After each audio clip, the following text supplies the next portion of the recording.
DW Africa Link. Tanzania's President Samia Suluhu Hassan has been sworn in for her first elected term. That's after a landslide win in recent elections that gave her nearly 98% of the vote. However, her victory has been clouded by controversy, violence, internet blackout, and mounting questions about democracy in Tanzania. As we look to the future, the path ahead is uncertain. So how did we get here? And what happens next?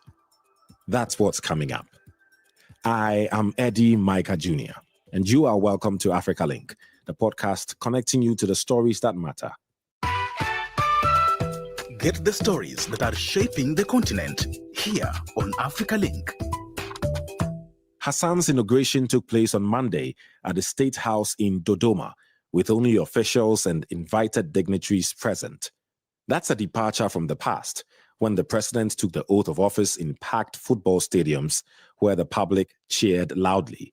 According to reports, state TV had earlier announced that the public would not be allowed to attend, citing security concerns. Now, outside the ceremony grounds, the country remained tense and largely disconnected from the world. A total internet blackout has been in place since protests erupted on Election Day. That's made it nearly impossible to verify what's happening on the ground. But reports from hospitals and diplomatic sources paint a grim picture. Opposition groups claim hundreds were killed, though the UN Human Rights Office confirmed at least 10 deaths. The government, however, says those reports are exaggerated. Let's get more from Isabel Brenda, Executive Director of Governance Hub Africa, a civil society group. I also have DW correspondent Isaac Kaledzi. Hello to the both of you. Welcome to Africa Link.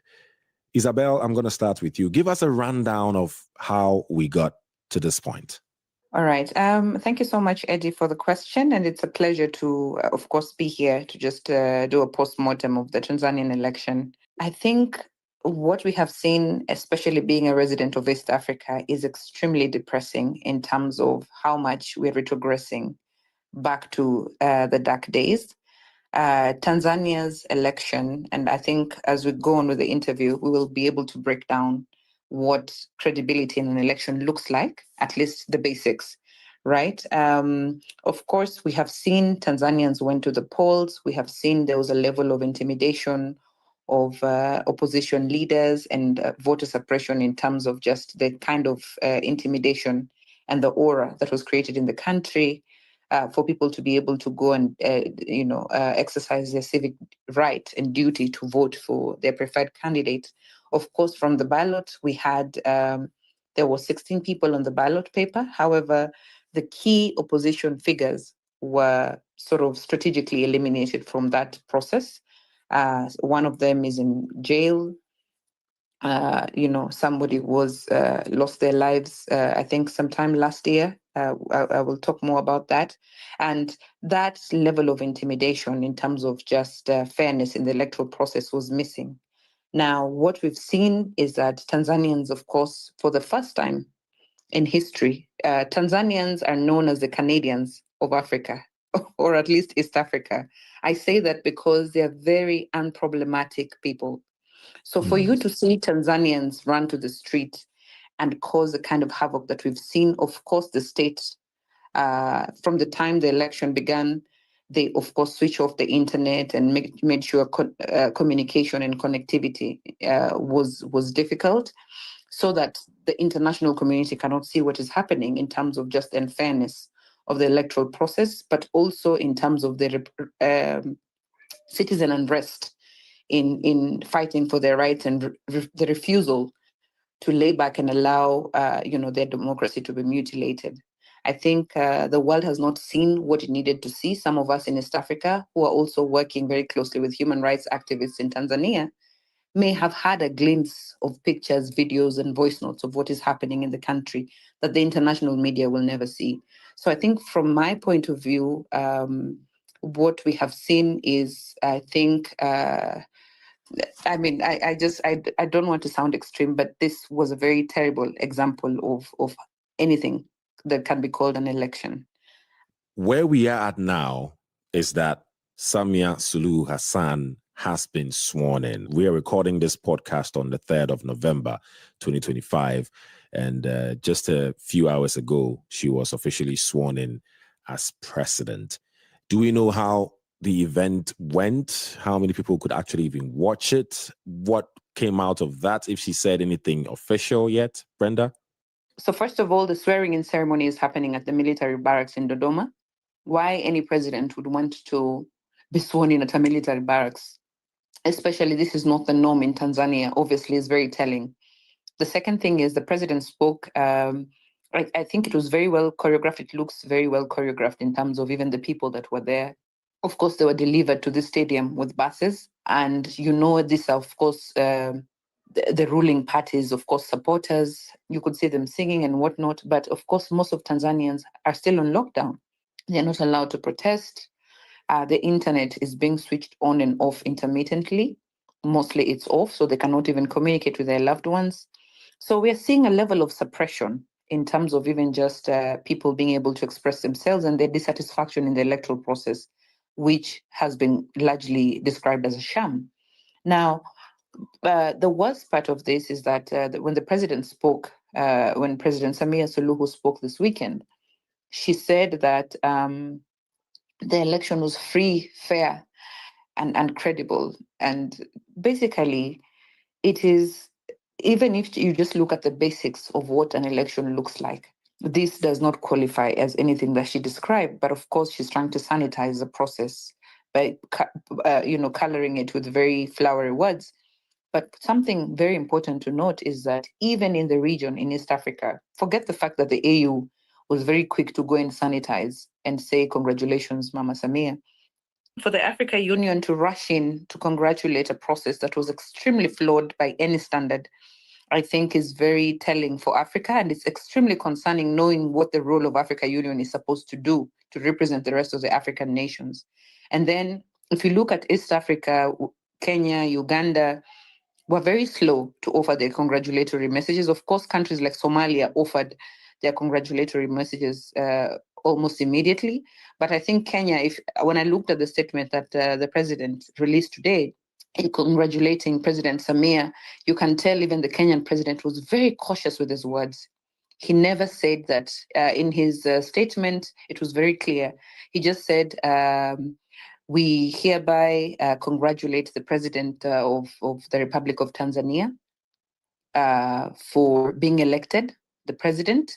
And he said that they are calling for the government of Tanzania to consider dialogue with, of course, the opposition leaders and try and find a solution. And he called for peace and calm in the country. Just reiterating that Kenya shares very strong trade and friendly ties with Tanzania, and we wish them well. Right. Thank you, Isabel, for that. And Isaac, you've listened to all that Isabel has said. You have been involved in everything Tanzania before, during, and after the elections. You've spoken to some experts. We're hearing so many different things. I mean, the opposition talking about hundreds of people being killed. The UN, at least, is able to say that around 10 people or so. Tanzania's government saying that all these figures are exaggerated. What can you tell us, Isaac, about the situation on the ground in Tanzania?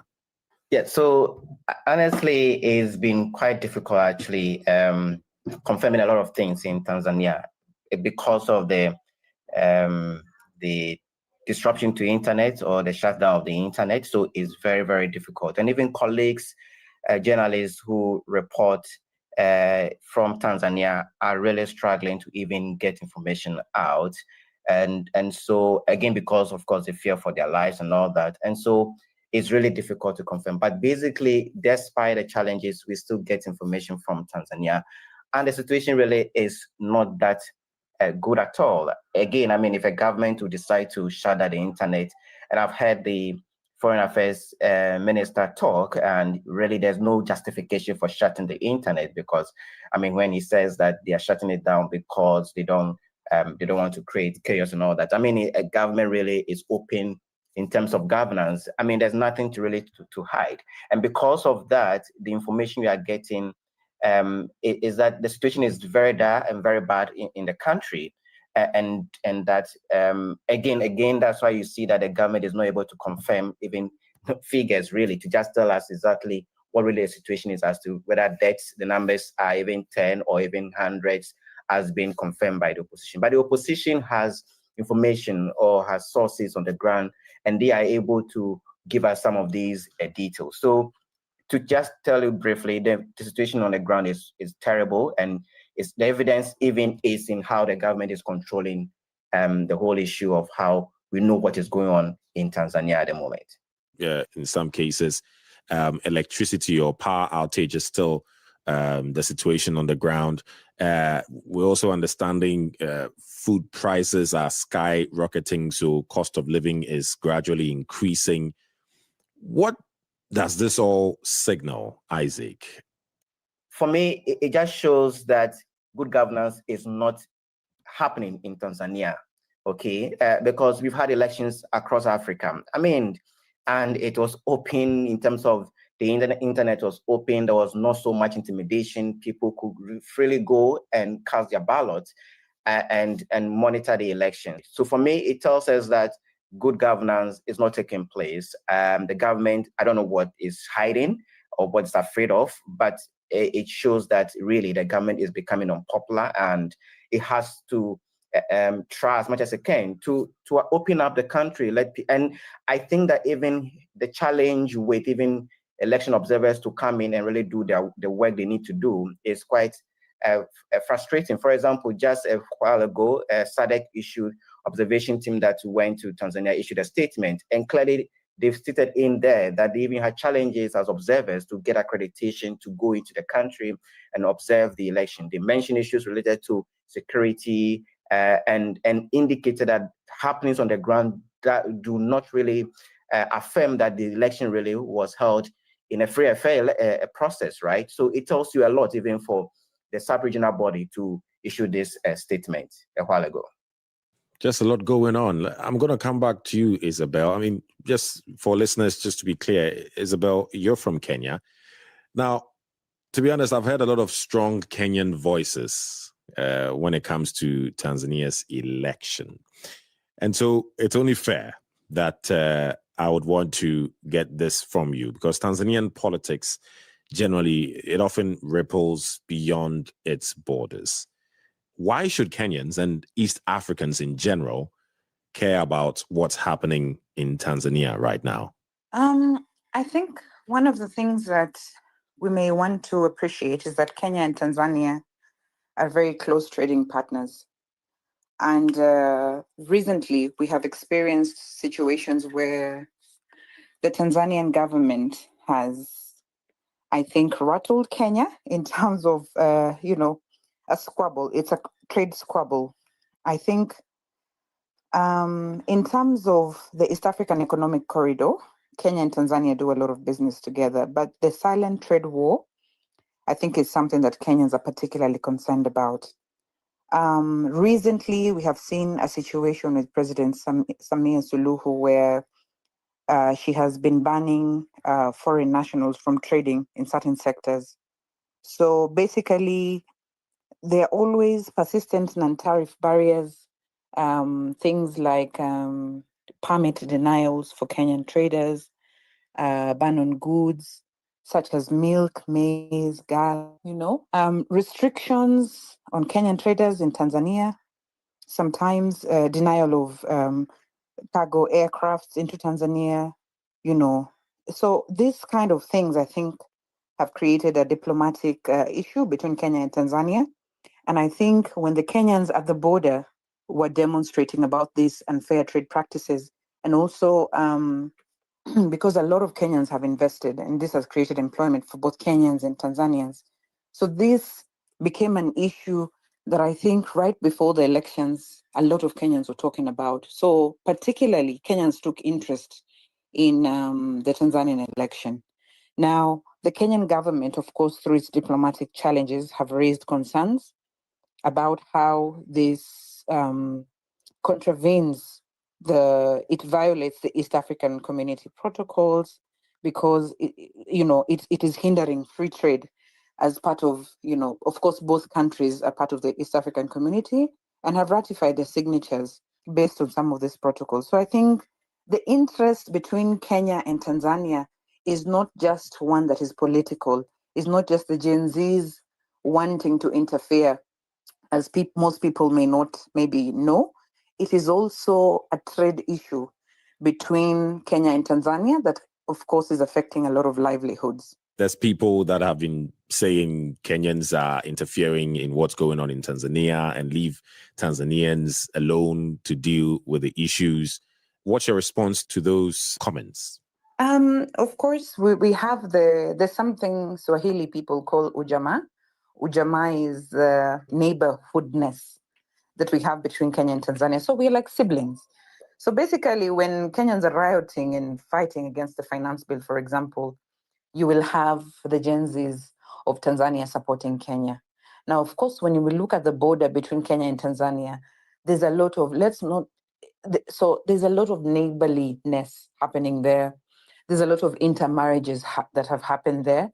So, of course, these border points are places where Kenyans that are fond of Tanzania may want to interact in a way that sometimes is not proper. For example, having Kenyan Gen Zs, go through border points, of course, sometimes legally or illegally, getting into Tanzania to join into the protests. I believe that is not a good thing to do.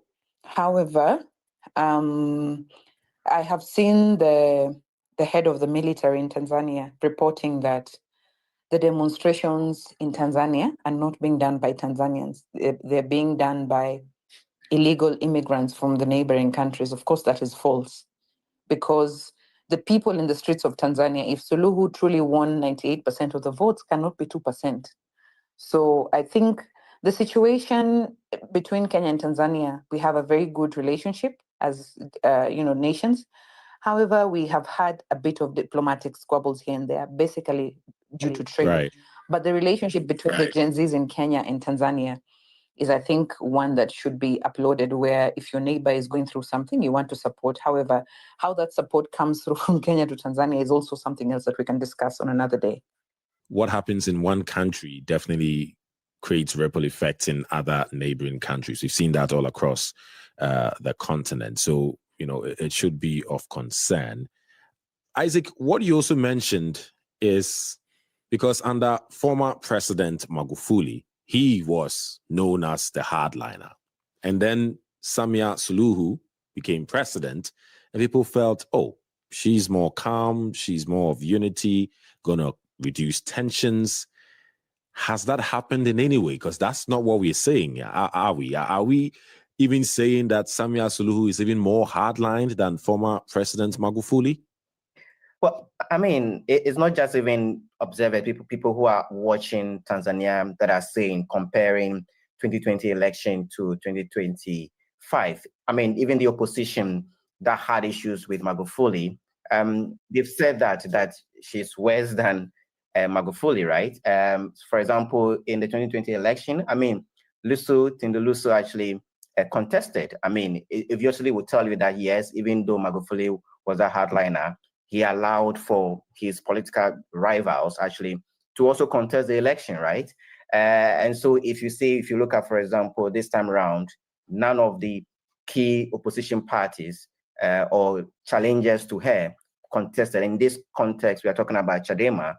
Obviously, it tells you that the narrative. I mean, if you hear that he won the election by nearly 98%, and Magufuli won by 84%, I mean, it tells you the change in narrative. So I think that because she was a human figure, and there's nothing wrong about people anticipating that she will be more calmer than Magufuli. I also don't think that she has to just be soft because she's a woman, but I think that she's a president, and as a leader, obviously the yardstick or the standards that every leader will be judged by, it doesn't matter whether you're a woman or a man, you have to be judged by that. And I think that at least if Magufuli era wasn't that open up in terms of allowing the opposition to operate, things should have improved, right? And I think that's the disappointment for a lot of people. And like Brenda said, I mean, to even have a swearing-in ceremony taking place at the military barracks obviously tells you that indeed that there's something happening in the country. It should have been held maybe publicly. We should have other government presidents attending in their numbers to see that kind of solidarity. But that is not the case. So it tells you a lot. Right. Isabel, what can we expect from Samia Suluhu right now? She's just been sworn in. She is officially the current president of Tanzania. What should she do next? That's a very interesting question, Eddie. And the first thing I would do as president is acknowledge that Africans are no longer ignorant. You know, the ground that old political leaders are standing on shifted a long time ago. If you'd like evidence to that, you would look at how the world is moving right now. The political climate is extremely intolerant to oppression, intolerant to authoritarianism. And as much as some of our parents and our grandparents and our ancestors and some of us may have taken it, the young people of this continent are not going to stand down and watch atrocities happen. Now, one thing that she must also realize is that we are aware, and when I say we, I mean as citizens of the world, we are aware that oppression has no gender. So for me, I speak as a woman, and I am not going to lean towards Suluhu because she's simply a woman, because if she turns out to be a dictator, worse than the other dictators we've seen in Africa, I will definitely call her out because oppression has no gender. So she's not going to hide behind the gender card. We're going to hold her accountable for the lives that have been lost. The state, according to the foreign minister, they're saying that only 10 people have died, as though 10 people dying of extrajudicial killings are okay. But the numbers we're getting are also quite alarming based on human rights observers and, and other sources. But in terms of what she has to do right now, she has to focus on reconciliation. She has to reconcile the country, whether she realizes it or not. The opposition leader, especially with the largest following, Tundu Lissu, and the others that have been oppressed, including the others whose leaders were taken out and killed, she may have to reach out to them, because I don't think this storm can be calmed down by just locking yourself in a barracks and announcing yourself president. Thank you very much for those last words, Isabel. And you have your final say, Isaac. I mean, as someone who's involved in covering many other elections on the ground, based on all that you've gathered from Tanzania, we know that Uganda and Kenya will also be heading to the polls in 2026 and 2027, respectively, Isaac, right? What lessons can these countries take from Tanzania's experience, both the good, the bad, and the ugly? I just think one thing that these countries have to be aware of is that things have changed. We're in a different world now, right? With social media, with the Gen Zs, the young people, there's absolutely no way you could suppress these people in trying to really express themselves, right? And I think it's a simple thing for political leaders. Ruling a country is not like an inheritance, right? It's a privilege to serve people. Thank you very much, Isaac. Strong words to wrap this up. And we'll definitely be keeping tabs on what goes on in the country. For those of you listening, you can get more of our coverage, the latest happening on the ground, via our different platforms on Instagram, on TikTok, on Facebook, on YouTube. We are everywhere covering the situation on the ground. Thank you very much, Isabel Brenda, Executive Director of Governance Hub Africa, and DW correspondent Isaac Kaledzi in Accra, Ghana. Thank you both. Thank you. Thank you so much. As Tanzania settles under curfew and censorship, the need for dialogue and peace becomes more urgent. Schools remain closed, public transport suspended, and many towns under curfew. With all that's going on, even the Vatican weighed in. Pope Leo called for prayers for Tanzania, urging both sides to avoid violence and pursue the path of dialogue.